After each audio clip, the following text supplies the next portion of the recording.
But you really are the worst. Come on, let's watch David Letterman. Welcome to Watch Mojo, and today we're counting down our picks for the movie scenes so bad they not only ruined the film they were in, they also dragged down the careers of the actors performing in them.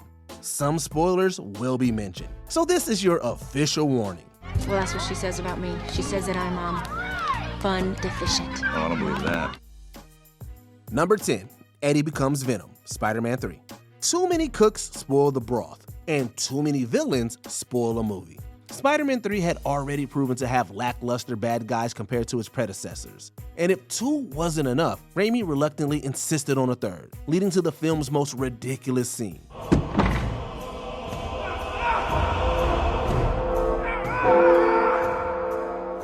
While praying for Peter's downfall, Eddie happens to look up just in time to see his rival fighting off the symbiote and becomes infected himself. Though intended to be ominous, it missed the mark and came across as ridiculously dramatic instead.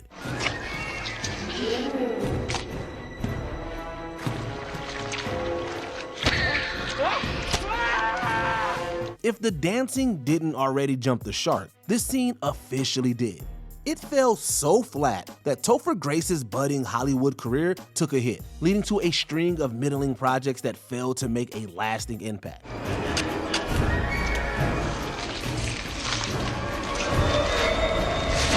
Number 9, when love goes wrong, nothing goes right, The Love Guru. In a sea of bad scenes, this one still manages to stick out. Even with several classics under his chastity belt, Mike Myers proved that even the greats can miss the mark. Guru Pitka. This is Jane Bullard, owner of the Toronto Maple Leafs. The Love Guru was the definition of a flop. While there are several to choose from, its issues are perfectly encapsulated when Guru Pitka first meets Jane. As if the cringe-worthy emulation of a Bollywood dance number wasn't bad enough, it was also peppered with a series of crude, edgy jokes that only served to punch down. So, you are the owner of the ice hockey team, the Toronto Maple Leafs. Actually, it's Leaves. Who said that? Oh! How did you get there?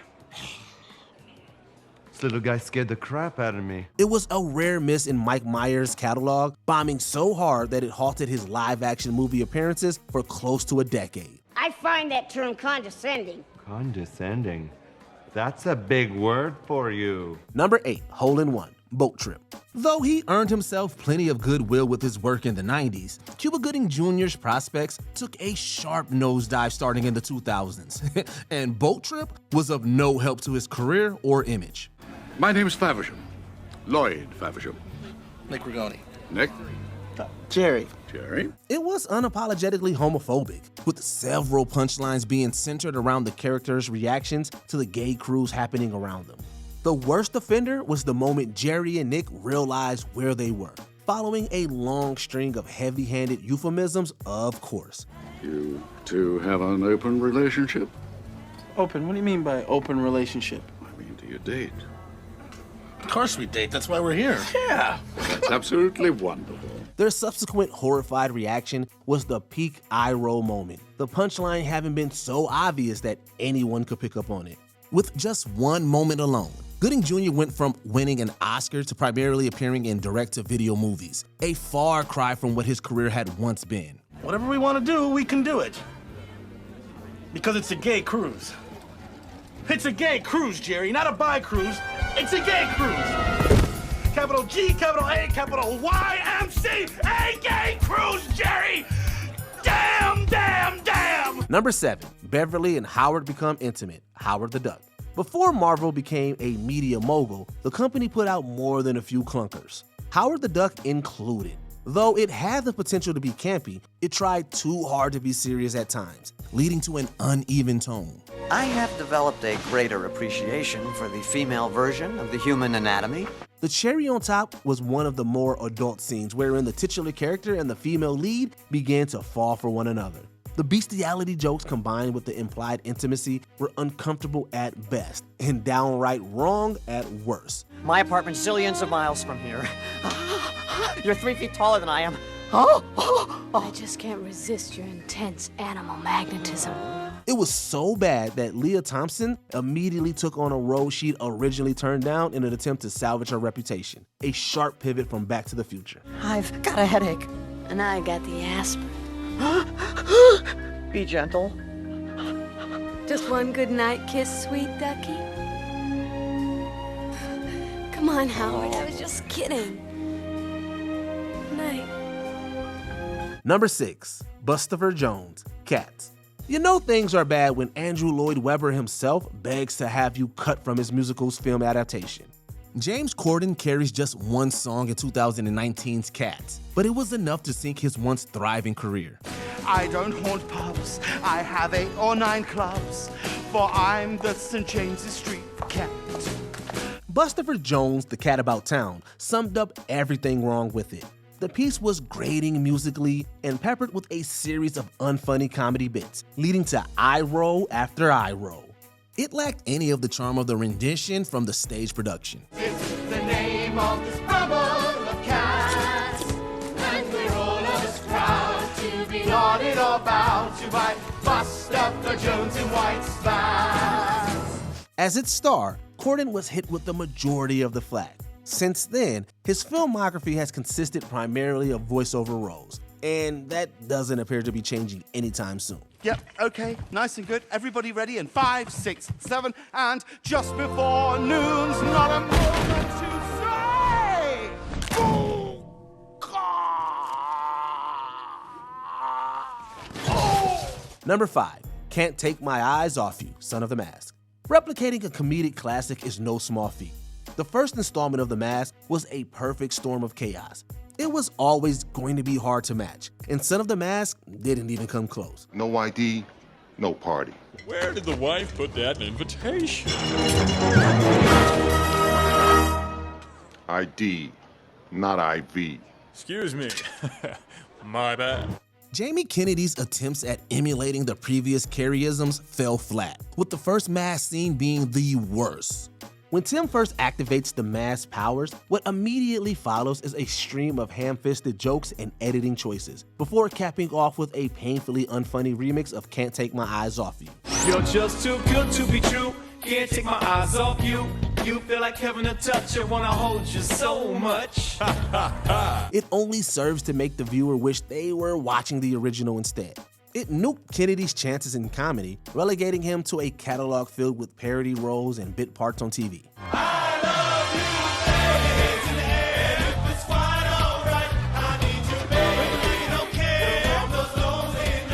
Number 4, No Wire Hangers, Mommy Dearest. What could have been one of the most damning biopics about one of the biggest stars of the 20th century was ultimately ruined by the addition of several fabricated and histrionic segments. The most egregious by far is the now infamous scene where Joan Crawford sees wire hangers in her daughter's closet and proceeds to melt down, before hitting her daughter repeatedly with one. No wire hangers! What's wire hangers doing in this closet when I told you no wire hangers ever? Besides the fact that such an event had never occurred in Christina Crawford's life or autobiography, it was also played so dramatically by Faye Dunaway that it was impossible to take seriously.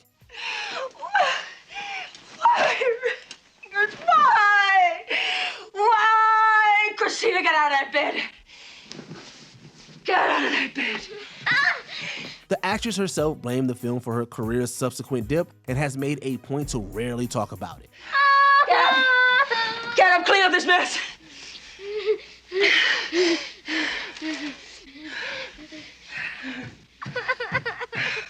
Number 3, Marius Hit, The Godfather Part 3. This was a case of nepotism gone wrong. Though the first 2 installments of the Godfather series were considered instant classics, the third missed that mark. One of the biggest issues came from the portrayal of Mary, played by Francis Ford Coppola's daughter, Sophia. She wasn't the strongest act, which was highlighted at the movie's climax. Why are you don't have to do this to me, please. Doing what? What do you mean? Come on. Mary, please come. Following Anthony's performance at the opera, Mary confronts her father before being fatally shot. Though it's intended to be the emotional climax, Coppola's stilted dialogue and underacting cheapen its impact. Dad?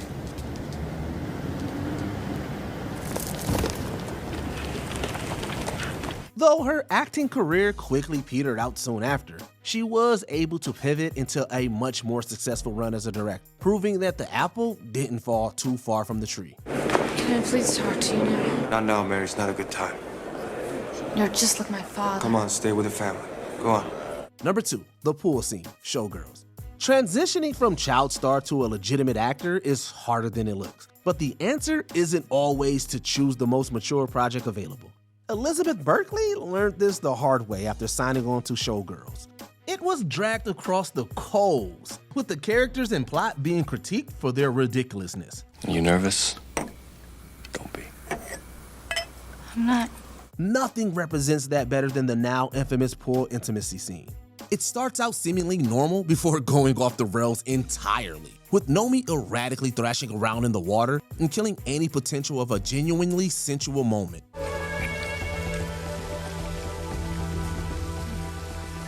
The gratuitous moment perfectly encapsulated everything wrong with the movie. After its release, Berkley's talent and character were dragged through the mud, with several directors refusing to even meet with her.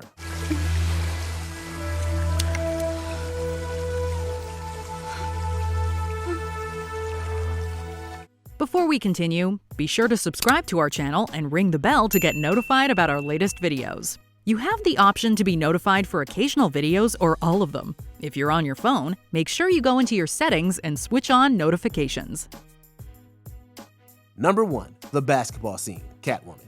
Winning an Academy Award and a Golden Raspberry in the span of just a few years is a feat in itself. After seeing immense success in the early 2000s, Halle Berry tried her hand at a blockbuster with Catwoman. It was panned universally, with the worst scene by far being the one-on-one basketball game. Intended to show the deepening relationship between Patience and Tom, it ended up being nothing more than a series of dizzying shots and gratuitous cuts, with hardly any basketball being played. So scandalous, it's all about the two of us. The way you look, just ain't enough. A little stimulation, baby.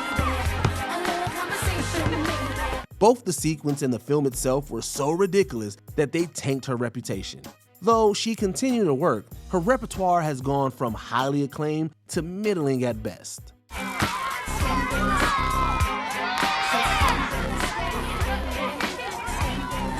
we have our ball back? You don't seem so fun to fishing to me. Have any of your favorite actors had their careers negatively impacted by a single scene? Let us know in the comments down below. Right, well that's not going to work, is it? Okay? Look at you and look at me, and you know that I'm sensitive about my size. Did you enjoy this video? Check out these other clips from WatchMojo, and be sure to subscribe and ring the bell to be notified about our latest videos.